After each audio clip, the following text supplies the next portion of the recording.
નમસ્કાર. આજે આપણે વાત કરીશું એક એવા શાનદાર મહેલની જેની એક નહીં, બે નહીં, પણ ત્રણ અલગ ઓળખ છે. એક કચ્છના શાહી ઇતિહાસનો જીવંત વારસો છે. બીજું એ બોલિવૂડનો એક ચમકતો સિતારો છે. અને ત્રીજું એ એક એવું પ્રવાસન સ્થળ છે જેની વાત જ નિરાળી છે. આ એક એવી જગ્યા છે જે કદાચ બધાએ જોઈ હશે, પણ એની પાછળની આખી કહાણી કદાચ નહીં જાણતા હોય. તો ચાલો શરૂઆત કરીએ એક એવા દૃશ્યથી જે કદાચ બધાને યાદ હશે. એક એવી જગ્યા જેને લાખો લોકોએ ફિલ્મોના મોટા પડદા પર જોઈ છે અને એની ભવ્યતા જોઈને બસ જોતા જ રહી ગયા છે. આ બધી જાણીતી ફિલ્મોમાં એક વાત કોમન છે. શું કોઈ કહી શકશે કે એ શું છે? જરા વિચારો. જવાબ કદાચ સ્ક્રીન પર જ દેખાઈ રહ્યો છે. આ બધી જ ફિલ્મોનું શૂટિંગ એક જ જગ્યાએ થયું છે, એક ખૂબ જ ભવ્ય અને શાનદાર મહેલમાં. અને આ મહેલ માત્ર એક બેકગ્રાઉન્ડ નથી હો, ઘણીવાર તો એવું લાગે છે કે એ પોતે જ ફિલ્મનું એક અગત્યનું પાત્ર છે.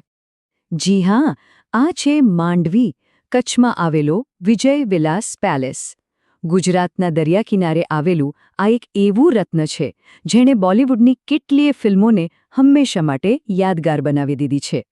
તો ચાલો હવે થોડું પાછળ જઈએ, ફિલ્મોની દુનિયાથી પણ પહેલાં, એ જાણવા કે આખરે આ મહેલ બન્યો ક્યારે, કોના માટે અને કેમ.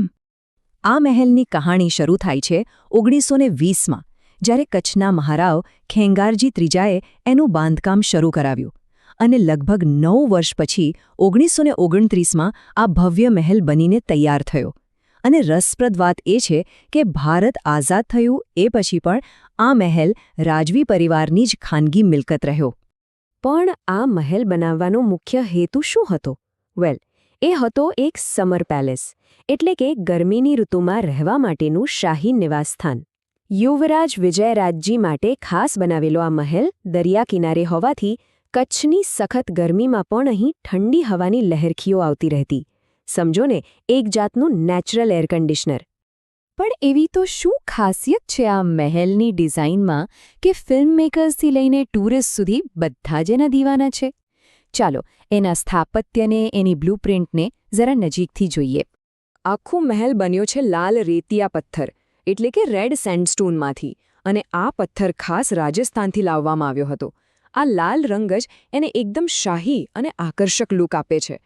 અને કલ્પના કરો, જ્યારે સૂરજ ડૂબતો હોય અને એની સોનેરી રોશની આ લાલ પથ્થર પર પડે, શું અદ્ભુત નજારો હશે. અને આ મહેલની સૌથી મોટી ખાસિયત એના સ્થાપત્યમાં છે.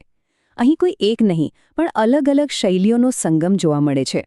જેમ કે એક તરફ રાજપૂત સ્થાપત્યની ઓળખ, એવી ગુંબજવાળી છત્રીઓ અને ઝરૂખા છે, તો બીજી તરફ બંગાળી સ્થાપત્યની પ્રેરણાથી બનેલો કેન્દ્રીય ગુંબજ અને વળાંકવાળી છત પણ છે.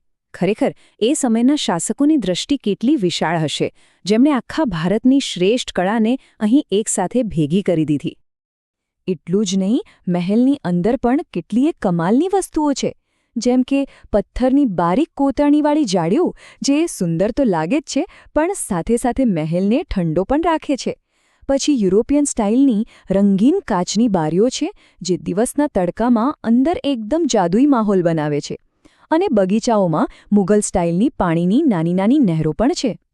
પણ આ કહાણી માત્ર મહેલની દિવાલોની અંદર પૂરી નથી થતી. આ તો ખાલી સેન્ટરપીસ છે. એની આસપાસ તો એક આખી અલગ જ દુનિયા વસેલી છે. કેટલી મોટી દુનિયા! પૂરા 450 એકર! હા, આ આખી પ્રોપર્ટી 450 એકરમાં ફેલાયેલી છે. આટલી વિશાળ અને ખાનગી જગ્યા હોવાના કારણે જ તો આ ફિલ્મ શૂટિંગ માટે એકદમ પરફેક્ટ લોકેશન બની જાય છે. અને આ 450 એકરમાં શું છે? વેલ, એક તો એનું પોતાનું ખાનગી જંગલ છે, એક નાનકડા અભયારણ્ય જેવું, જ્યાં મોર અને નીલગાય જેવા પ્રાણીઓ મુક્તપણે ફરે છે. આનાથી આ જગ્યાની શાંતિ અને સુંદરતા ઓર વધી જાય છે. અને કદાચ સૌથી મોટું આકર્ષણ એ છે આ મહેલનો પોતાનો પ્રાઇવેટ બીચ.